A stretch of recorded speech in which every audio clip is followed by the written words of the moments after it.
I want to start by really thanking all of you for acknowledging the important role of early education and the educational and economic payoff from including our existing early childhood programs in the American Recovery and Reinvestment Act, and also for taking time this week to focus on early childhood education. As was mentioned, my office was created by Governor Ed Rendell to link the Departments of Public Welfare and the Department of Education in order to raise the priority level for early learning and to really create an early learning system in Pennsylvania.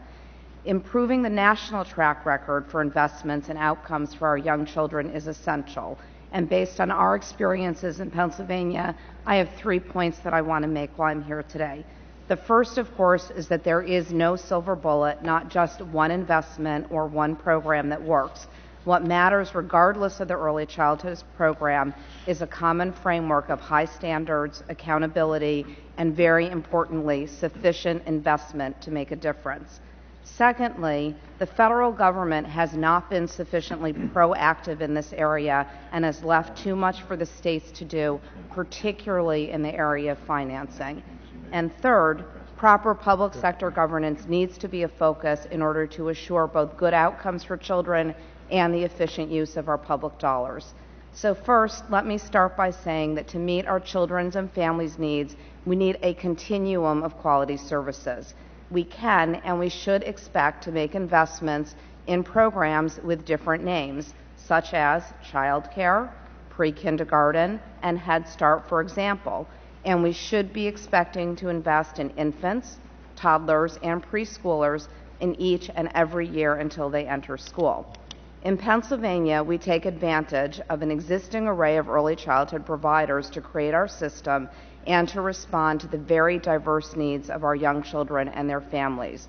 Our programs in our state reach about 300,000 children and families through a network of school district providers, child care providers, Head Start providers, early intervention, and home visiting providers. But let me stress, although we have been busy working on this agenda, we are still only reaching 40% of our population with services that we consider to be of adequate quality.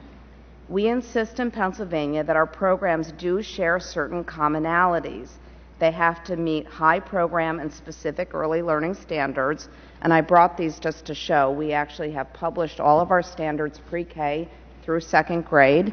We have parent materials for them to use, and we have classroom things to put up in rooms so people can take a look at those and see there is a way to do this in a sensitive way. Our early learning standards are all linked to our third grade academic standards. They go beyond them because we have all of the child's development covered. We insist upon degreed and credentialed early childhood staff and benchmark compensation to go with that. Our curriculums and assessments have to align with our early learning standards. We have a big focus on partnerships for parents, program accountability, documentation of our children's progress, and both sufficient financial and, very importantly, helping hand supports that endorse and demand excellence. So here are some examples.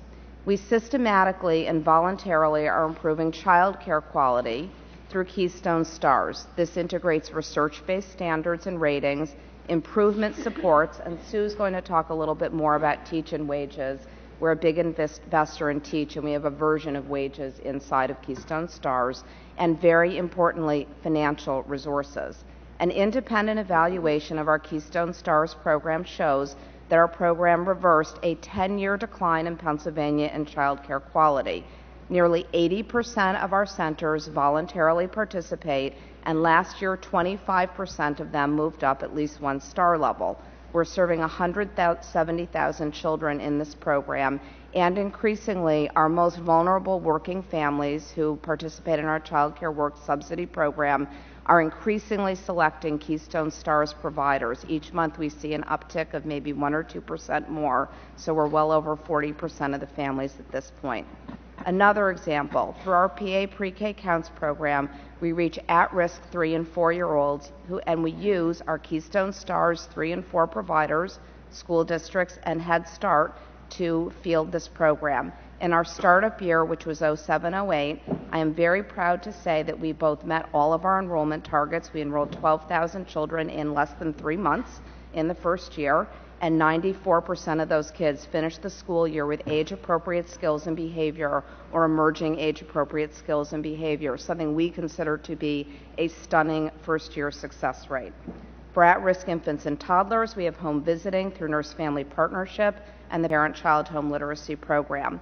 We also include in our array children with developmental delays and disabilities through early intervention, and there our focus is on inclusive practice. We have moved our preschoolers by 10% just in 1 year into more inclusive environments.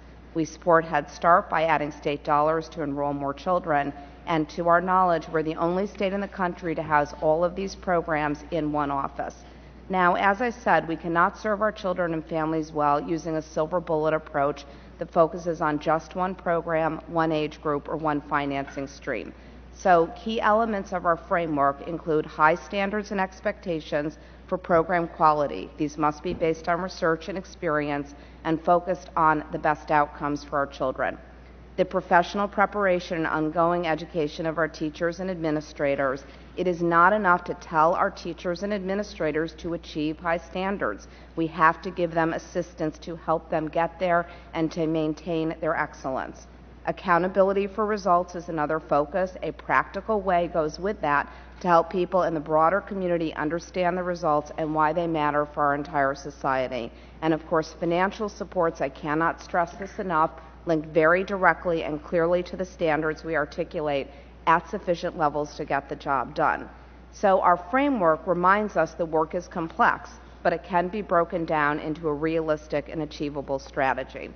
Second point I wanted to make is the importance of sufficient public investment.